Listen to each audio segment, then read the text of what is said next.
I want to introduce to you Livnat. She is, besides of being an incredible human and a beautiful soul, she's an author and she's a speaker. She's an owner of her business. It's called Business, where she guides CEOs and managers into those moments of making decisions, real life decision, when things are going on in their companies where they need that assistant. I'm saying what she's doing in my own words, but I'm going to let her introduce herself too in a couple of words, so she can tell you a little bit more about it and share her story. So, as always, without further ado, here is Livnat.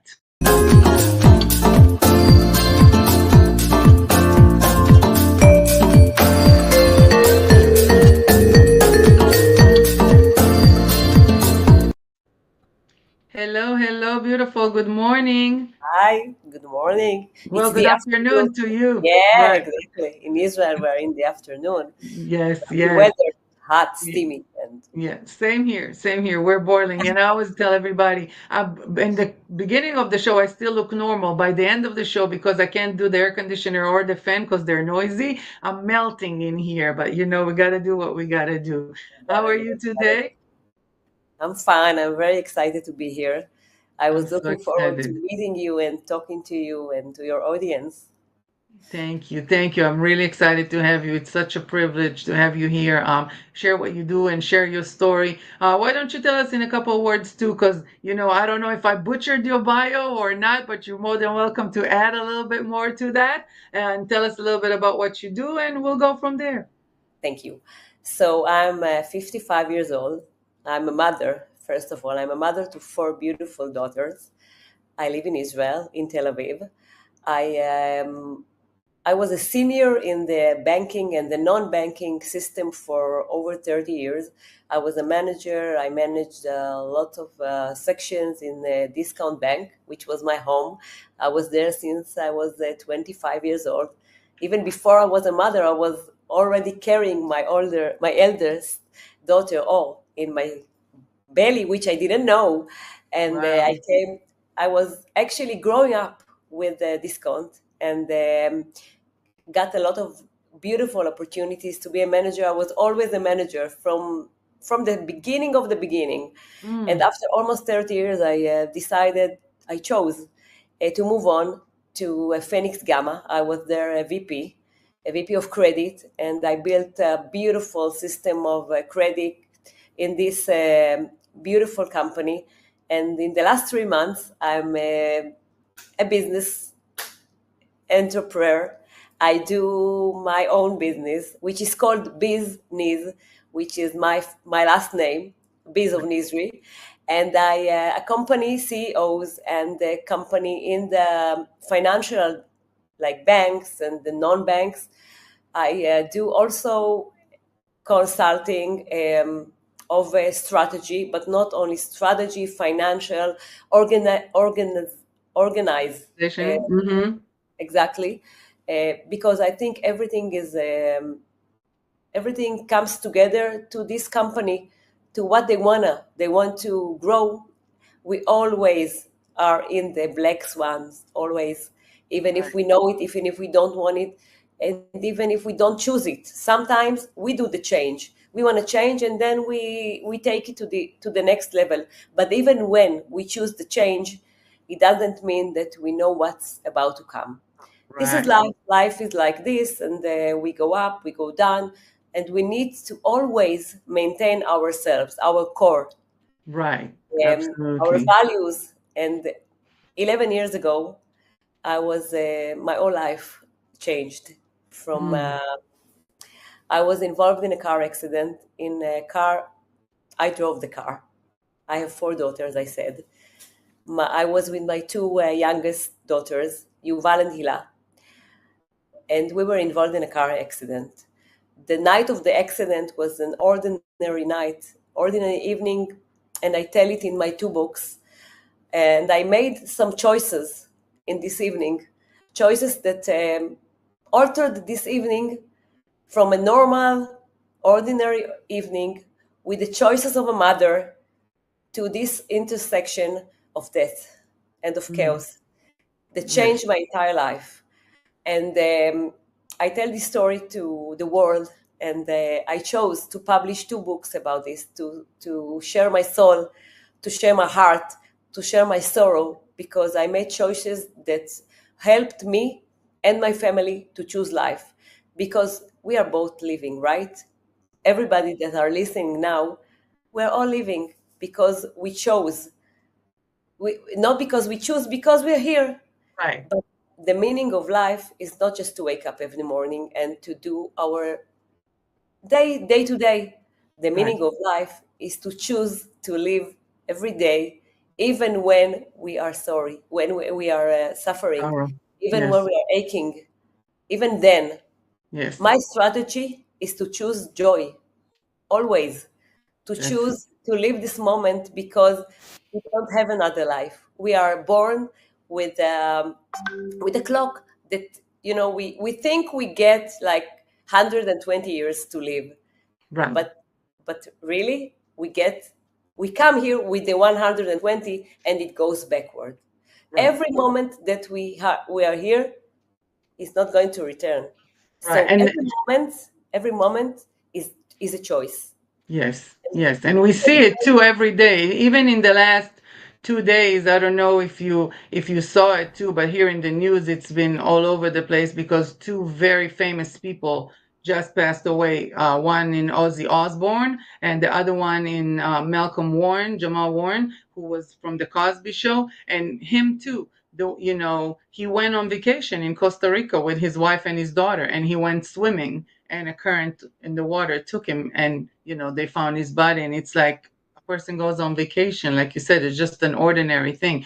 You guys went, I know you picked her up from dance class, you guys stopped for ice cream.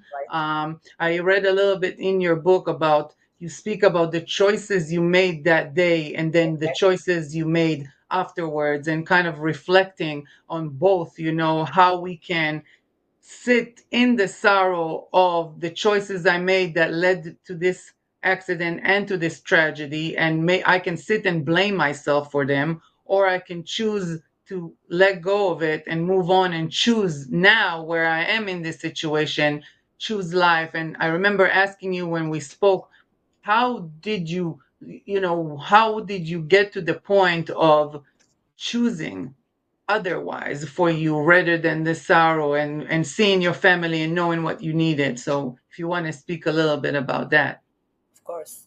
First, I want to say that I began my story in my book with those choices exactly, because I want to say, everybody that are listening to me now, whether you are a CEO or a mother or a wife or a daughter or whatever you are, it doesn't matter. You do choices every day, all day long.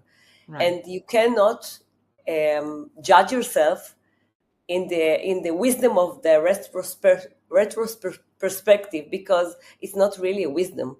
What you choose now, you do the best that you know that is best right now.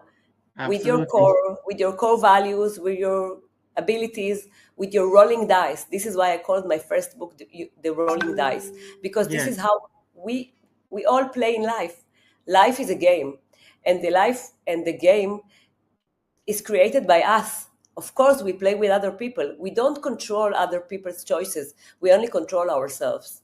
So in this evening, I could judge myself, and I did. Of course I did, because the consequence of these choices, in my eyes, in my mother's eyes, was a tragic loss of my beloved, beautiful, talented Yuval, which was a beautiful soul, both in the inside and both on the outside. She was a gymnastic Olympic dancer. She was creating every moment of her life. She was busy from 6 o'clock in the morning when she woke up with me. She didn't need to wake up at 6 o'clock in the morning, but she wanted her time with me. And she woke up. She was sitting by me when I was getting ready to work. And then she started her full-time day, because she was going to school. She was only, she was 11 years old. She was a small soul. She was a wisdom one. She was an ancient soul in so many ways. She woke up, she went to school, and after school, every day, 5 times a week, 5 hours every day. She was in her gymnastic. You see her now. She was a swan. And the swan effect is not only something you read about. It's not only a theory in psychology or in economics, which we all know, because you introduced it in the beginning of this episode. She was really a swan. She was a beautiful swan, a beautiful dancer, and she was so talented, and she found out about it herself. Nobody saw it. When she was like 3 years old, she was doing all those things in the living room, and then I took her to dancing course. And then after a few months, when she was so small, and she was always on the first row because all the girls looked at her. She knew everything by heart, and she was so talented. And then the manager said, "No, she needs to go to Olympics. She cannot go. She cannot stay here." And then we came to this beautiful, when everybody is like throwing things in the air and everything is stripes and the costumes, and she was like, her eyes, she was so small, she was 5 years old, and she was like, "What's that? This is my playground. This is where I want to be. This is where I want to grow." She chose it herself, and of course she succeeded because she had this drive. Right, and passion. She already discovered her passion. Exactly, this was passion, and nothing hurt her, and nothing was painful, and nothing was hard, because she was excellent in her studies. She was excellent in her gymnastics. She got medals, of course, with her group, and she still managed to grow up 2 dogs. Was a friend who loved her friends, and they are still talking about her. She was a model. So when I chose, I was inspired by her. Yeah. I was looking at her and I said, this little soul who did so many things in less than 12 years, this is the choice of life. And when she passed away, they asked us if we are willing. This was the first choice we made. We are willing to donate her organs. And we have decided to do this because we thought this was Yuval's legacy. Even though she was so small, she couldn't sign anything, but it was her choice. And she saved 5 souls. She donated her heart, her lungs, her kidneys, and she saved 4 small children and 1 woman. And I think this is her legacy, really. But except for this, for saving life, which is, I think, the most honorable that anyone can do for the other person. Absolutely. It's the ultimate donation. It's like you don't get anything back; you just give. Yes. And I think this was our first choice as a family. And I'm saying it's not our choice. And then there was this moment when Hila was also in critical situation. Condition. Mm-hmm. Of course, they were both in 1 week of between death and life. And the moment that Yuval passed away, this was the moment that Hila woke up. And this was like parents that on one hand we lose the world, but on the other end we gain the world. And it was like so. I don't know how to explain it, but it was like it tears you apart. Exactly. I can only imagine. Yeah, because you're in a situation where you want both, and yet you don't want to lose both. So at least you're somewhat stuck in like, at least I got one, but I do want the other one. So how do I go on from here? When I was sitting next to the both of them, because I was also injured and I was in a wheelchair, but it didn't matter, nothing. I was sitting there day and night, and I was praying to God to bring them both back to me. But I was feeling that they were both waiting for one another.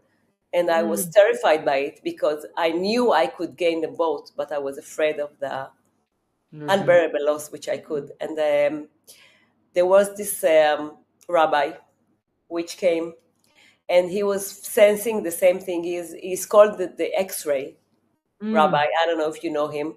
Yes. And there are things that they cannot be explained, not by religion and not by anything. He was a messenger. He was a messenger, and he came to the hospital for them. I was asking him to come, and even though he is placed in in the south, in the far south of Israel, and he left everything because I asked him to come, and he came to the daughters, and he was moving from both of them. They were sitting like they were, there was only a wall between them both in a critical condition. And when he came out, except for talking to me about how I feel, and he's not talking about the good daughter, and he said to me and to my husband that we need to be strong in our love. Before even speaking about the daughters, I'm talking about him, and he said that he separated their struggle for me. And this is something I couldn't speak. I couldn't tell it because I couldn't tell it to anybody. I didn't tell it to anybody, not even to my husband, not to my family, not to my parents, to anybody, because I was to nobody, because I was afraid of saying it even out loud. Yes. But when he said it, it was clear for me that I'm praying for them both. Yeah. Of course. But I'm telling you that this what happened. Yuval passed away, and Hila came back.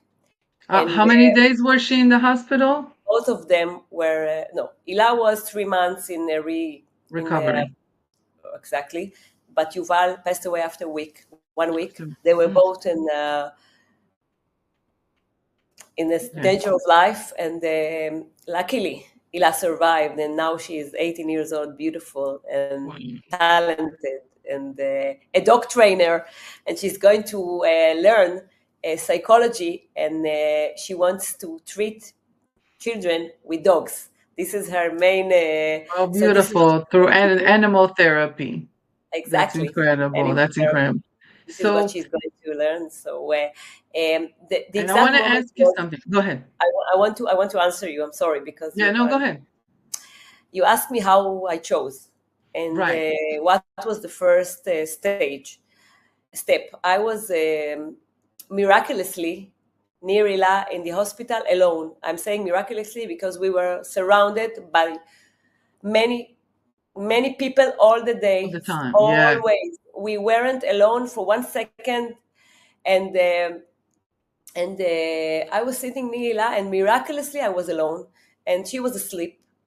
She was still in the emergency care, and I was putting my hand on her hand, and all of a sudden I was able to see something very clear. I was able to see my family. I was able to see not only Yuval and her loss, which was, this was shattered for me. It broke me into pieces, not into two. It broke me into pieces. And suddenly I could, and it was overwhelming when you lose a child, and I don't want anybody to feel it, but I'm telling you that when you lose a child, when I lost my child, I couldn't see anything else. The pain is so, it breaks you. It shatters you. And all of a sudden I was able to see in front of my eyes my daughters. And at that moment I decided that I will not let them live in the shadow of Yuval, because Yuval is the most she cannot life-loving creature. No, she will always be the beautiful, the talented. She will always be the same. She will never be anything else. She will be a secret for everybody all the time, because she cannot do anything to harm this, right? She can nothing. Nothing will change. Exactly. And I know what happens to families sometimes when the dead child is more important or more powerful. Not important, of course it's not more important, but it's overwhelming. It's all over the house. The absence is more alive than those who are here. And those who are present. And I've decided that it will not happen to my daughters. They will I understood that my role as a mother and as a leader of the family is the most important role right now. That everything I did until now doesn't count. That the way I handle this situation, this loss of Yuval, and the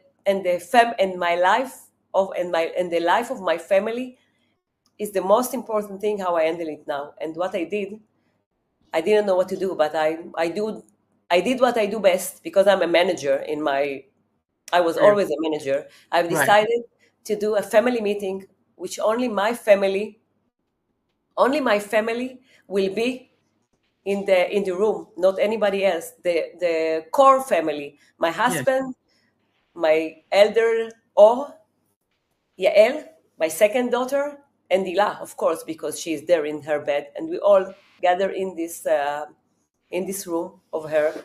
And I began to say things. I said to my family that we are all very sad about Yuval, and I didn't cry, but I told them I cannot come home at the moment. It's very difficult for me, but no matter what we all do, and no matter what we all choose, Yuval is not coming back. But we are here, and we have to. It's written everybody. It's written everywhere. We need to choose life, and to choose life is not to breathe.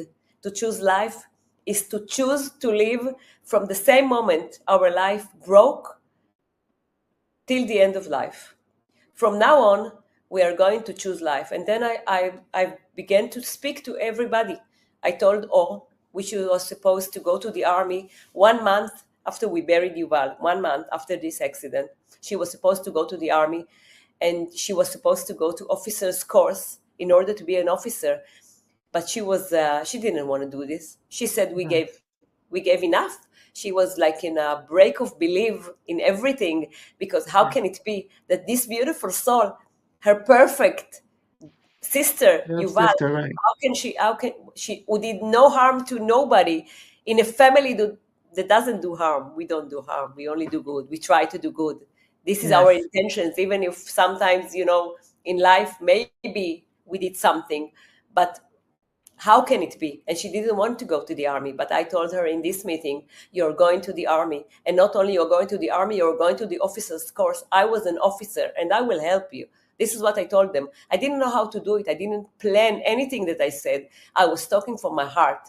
And then I told to Yael, who was 14 years old and wanted to go to high school in a very super wanted theory. She wanted to go, and I told her, you're going to learn, you're going to go to the youth group where you are a counselor, you're going to do everything. Everybody is not here in the hospital during the day. Everybody, I sent them to the life, not to the grief, not to the ache, not to the hospital. No, I didn't want them to be here. I want them to be outside. I asked my husband to continue managing his business, because this is our living. And they asked him to send project, to finish, to start, to whatever, to talk to clients, to do whatever he does, what he can do. I ask everybody to do their best, because now we have to choose life. And of course, the last one was Hila, and I told her that we are so proud of her, and we're thanking her for coming back to us, because she is our hero. And we are all here to bring her back to us on her feet, breathing, and back to life. And I think this meeting, which I did from a heart of a mother, changed everything, because all the focus of the family was from death to the life, from what we don't have to what we do have. We don't have Yuval, but we have each other. We don't have Yuval, but we have ourselves. And we have to be here. And I most importantly, I think what I did was giving them the feeling that I see them, that I love them, that Yuval is not more important than them, that everybody is important. Everybody, every soul in this family is my life. It's just as important. Yes. And it's okay to keep going. And I think so many people are afraid, right, of that moment of losing someone that is so close to them. And especially in your case, as you were driving the car. So I can only imagine the guilt trips and everything that you went through as a mother. But we all want to believe that we can behave in the way that you just described in a moment of such enormous tragedy and such an enormous trauma. And we want to believe that we can, choose life and see the cup half full. And, I want to say, you said you had that moment where you saw the family. Do you feel like there was anything divine in there? Do you feel like there was anything that, because it's very hard, to come out from, and you were still in the hospital, which is, incredible on its own, as far as like the strength and the resilience to embody in such a moment. So, I want to ask you that you're saying you feel like there was divine, because I feel like in those moments there has to be something that is bigger and higher than us. I do want to ask you one thing as far as like those conversations, because you said you kept encouraging them to choose life. How hard were conversations with Hilal? Did she have moments where she felt like it was supposed to be her and it should have been her? Or, because, and I remember from reading in your book, they switched places in the car too. She sat in her spot and she wanted her spot back.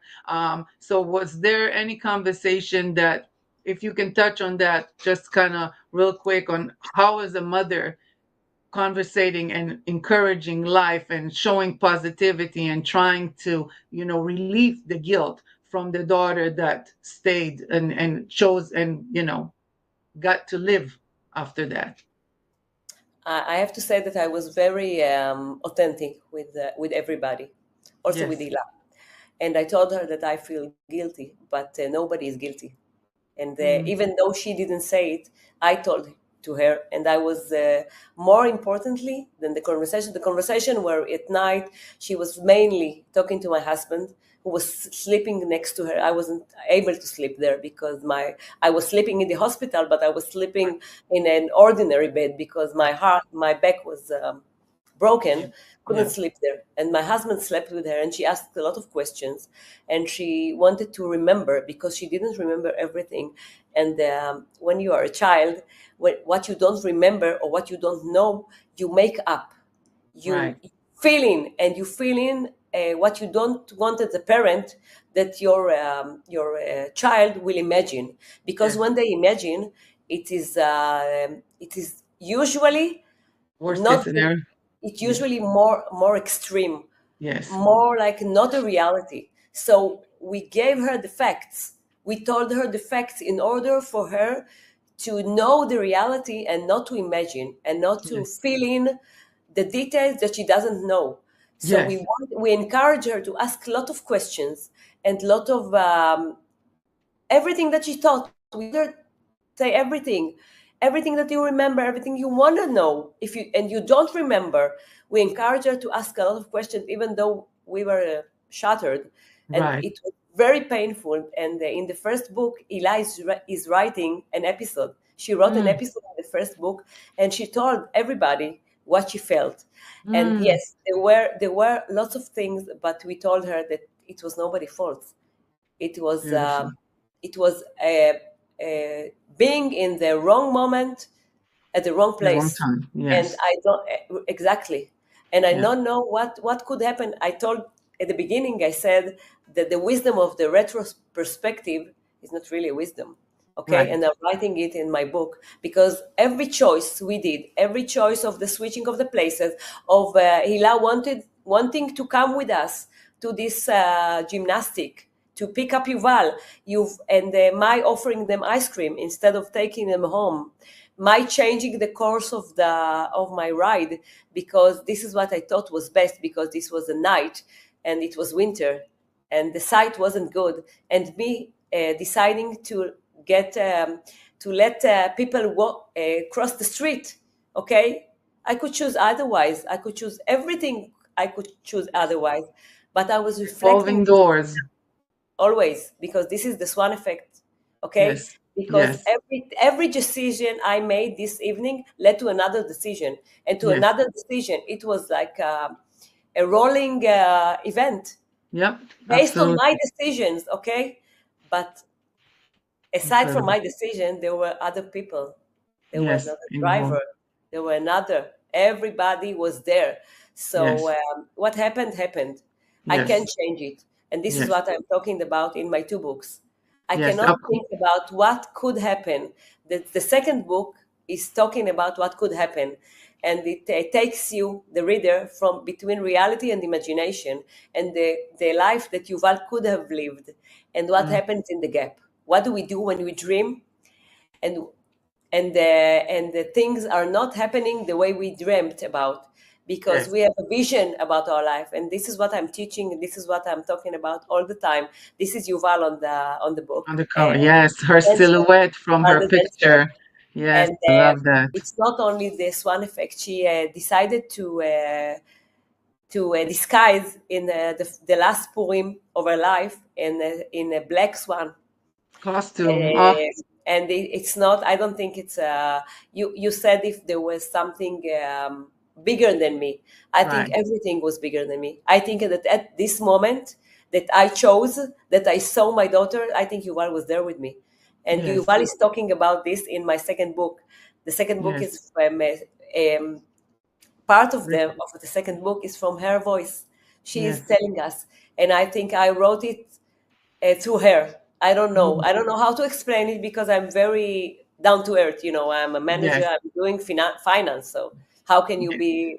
But I'm a mix of I think of material, spirituality and pragmatic. You have the pragmatic, you have the creative, and when things like that happen too, that are bigger than us, and I can say it from my experience too, like I started talking about my mom, you really do feel the presence, you feel the soul, you feel their guidance, you feel like they're with you, and they have their ways to channel to you what they think, what they feel, what they want you to do. And I think that's really how, when we spoke about your book, the second book, The Swan Effect, that I just showed, and this is a QR code. Unfortunately for all of you English speakers here, the books are still in Hebrew. They will be translated soon enough, but if you want to purchase the books, you can scan the QR code. This is The Swan Effect, the second book that speaks, like you said, part of it in Yuval's voice. And the first book, I call it Gaming Dice, but it's called Rolling Dice, and the Livnat calls it Rolling Dice, so my apologies. But this is the QR code, and that's the first book where Livnat tells the whole story. I want to read one of the, we had, I think, something in the live chat. Yes, let me read. It's long, so I'm probably going to read half of it from there. The decision to choose life in such a situation is not to be taken for granted, and is truly admirable. The ability to manage this difficult situation during the family gathering is a superpower. I couldn't agree more. Absolutely. And I think that's where the manager in you comes in. We have a few minutes left. I would love for you to speak about really how, you took that trauma and that tragedy into your business life. Like you said, you opened your own business with business, where you're helping CEOs and managers and people in the corporate world to deal with their swan effect situation, may it be chosen or forced upon, and kind of figure out and maneuver through it and make the right choices. So if you can kind of bring us into that word with a few words on how to make choices, and give the audience some advices about how to grow financially, personally, professionally, with making choices and not guilting themselves up about the ones that they couldn't. I want to say that we are all people, and we bring our selves into everything, into our business, into our managing roles, into our lives. And this is why my model, which I created, which is the SWAM models, is basically dealing with our lives, which is our financial lives, our business lives, and our personal lives. And in my model, when I do consulting for business and for CEOs, and when I also teach in academic schools in Israel. I choose to negotiate and to accept and to take decisions in uncertainty, because we don't know what the other side thinks, and we don't know what dice is going to throw into the game. We don't know. We know, but we can control our dice. We can control how we play this game, Yes. no matter in what situation. So I teach these things also in banks, also in the academics, and also in organization that I consult. So my model is a 9-phase model, which is a revolving model all the time. We always returning to the same spot. The first phase is to do zoom out to the situation. To do zoom out is really important because we are in the situation, we cannot step aside and look. So Yes. I'm teaching people how to do it.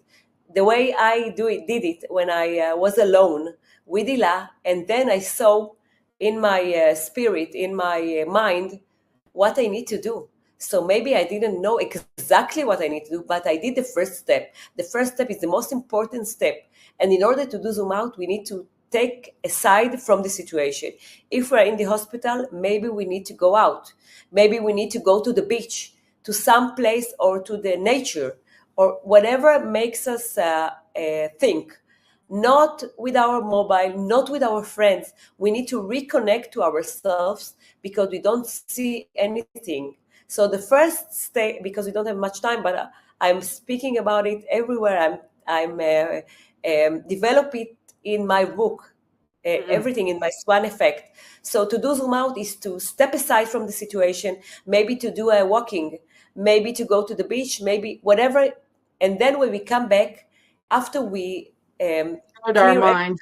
everything, exactly, we come back and we write everything that pumps into our head during the walk, during the sitting, during everything that we did, like for half an hour, nothing more.